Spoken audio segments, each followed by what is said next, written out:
Magandang umaga po sa inyong lahat. Alam po ninyo mula noong ako ay tumulong sa ating dating konsehal Sita Astals, talagang marami pong nagbigay ng mensahe sa akin, nagpapasalamat, at ang iba ay nagtatanong kung bakit ko raw po napiling tumulong sa ating dating konsehal sa Maynila. Unang-una sa lahat, alam nyo, every time mabigyan tayo ng pagkakataon at ng blessing, talagang kailangan tumulong tayo. Nagkataon lamang na ang ating dating konsehal Sita Astal ay talaga pong nakilala ko ng personal, nakakamayan ko tuwing kampanya sapagkat siya ay umiikot sa buong San Andres Bukid, Maynila. Hanga po ko sa kanyang katalinuhan at yung pagtulong na ibinigay po niya talaga sa Manileño.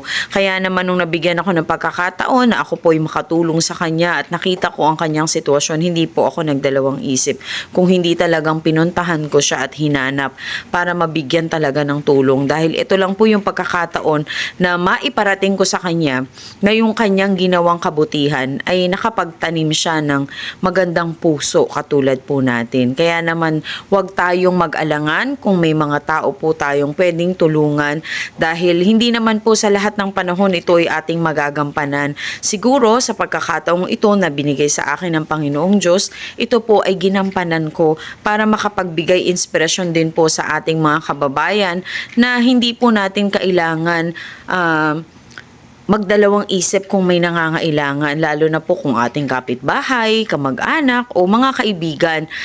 Panahon po ng pagtutulungan ngayon para malagpasan po natin lahat ng pagsubok. Kaya naman siya ay naging inspirasyon ko, at para sa inyong lahat, maging inspirasyon natin yung paglilingkod sa taong bayan ay hindi po matutumbasan ng anumang material na bagay.